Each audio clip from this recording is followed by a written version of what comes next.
Hi. కొంతమంది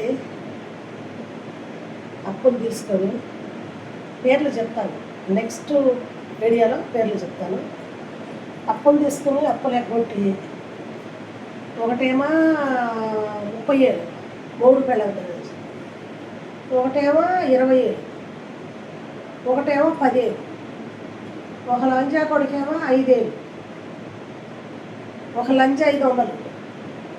ఇలా అప్పులు ఎగ్గొట్టి ఫ్రెండ్స్ అని తీసుకుని మనతో స్నేహంగా ఉండి, మాకు దిక్కు లేదమ్మా, మాకు అది లేదమ్మా, మాకు ఇది లేదమ్మా, మాకు ఆధారం లేదమ్మా, హెల్ప్ చేయమ్మా అని చెప్పి నేనేమో కొద్దిగా ఏమి లేకపోయినా సాలిడ్గా కనపడి వస్తాను. నాకు కూడా ఏం లేదు, నేను కూడా ఆపొట్టు ఇది చేసుకుని తినేదాన్ని.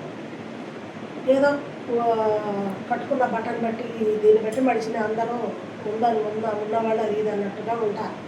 నాకేమీ లేదు. అయినా సరే నన్ను అట్లా అడుగుతారు. నాకేమో జాలిగుండే, ఆ జాలిగుండుతో సరే అని అందరికీ పలారం పంచాను. ఆ పలారం పంచితే మనిషి సాయం ఎన్నో చేస్తాను, అది గుర్తులేదు. మనిషి సాయం చేసినా నేనేం చెప్పుకోను. ఈ చేతితో చేసింది, కుడి చేతితో చేసింది అడి చేతి గెలవనీయకుండా చేస్తాను. ఎందుకంటే మనం ఏ సాయం చేసినా మాట సాయం మనిషి సాయం చేసి మనం నీతి నిజాయితీగా నడుచుకుంటే భగవంతుడు మన అందరూ ఉంటాడులే, భగవంతుడు మన బిడ్డలకు ఆ క్రెడిట్ అంతా మన బిడ్డలకి ఇస్తాడులే అనుకుని చేస్తానే తప్ప నేను ఎప్పుడు చెప్పుకోను. కానీ డబ్బులు ముంచుతుంటే ఎవరు ఇదవుతారు. ఫ్రెండ్షిప్లో కూడా ఆ డబ్బుల గురించే గొడవలు. మళ్ళీ అదేమని ఒకవేళ ఏదన్నా అందామా అంటే వాళ్ళే రివర్స్ మన మీద మాట్లాడుతున్నారు, మన మీద ఇది చేస్తున్నారు. ఆ వచ్చే వాళ్ళకు కూడా సపోర్టు అంటే వాళ్ళకి ఏమేమి కనెక్షన్లు ఉంటాయో మనకి మళ్ళీ అందరికి సపోర్ట్లు ఇస్తారు. మరి అదేందో మరి నాకు అర్థం కాదు.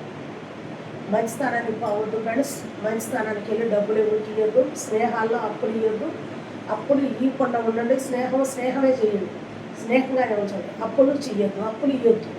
అప్పులు ఇచ్చి వాళ్ళని చెప్తే వాళ్ళ రుణము ఎట్టి పరిస్థితుల్లో ఎప్పటికైనా కుక్క అయినా తీరవాలి. కానీ నా సొమ్ము తిన్నవాడు మాత్రం సర్వనాశనం అయిపోతారు. నన్ను ముంచిన వాళ్ళు ఎవ్వరూ బాగుపడలేదు ఇప్పుడు వరకు. నన్ను ముంచిన వాళ్ళు ఎవరు కూడా నాశనం అయిపోతారు. ఇది గుర్తుపెట్టుకోవాలి జనం. ఎందుకంటే నేను అంతా చక్కగా స్వచ్ఛంగా ఉంటాను కాబట్టి.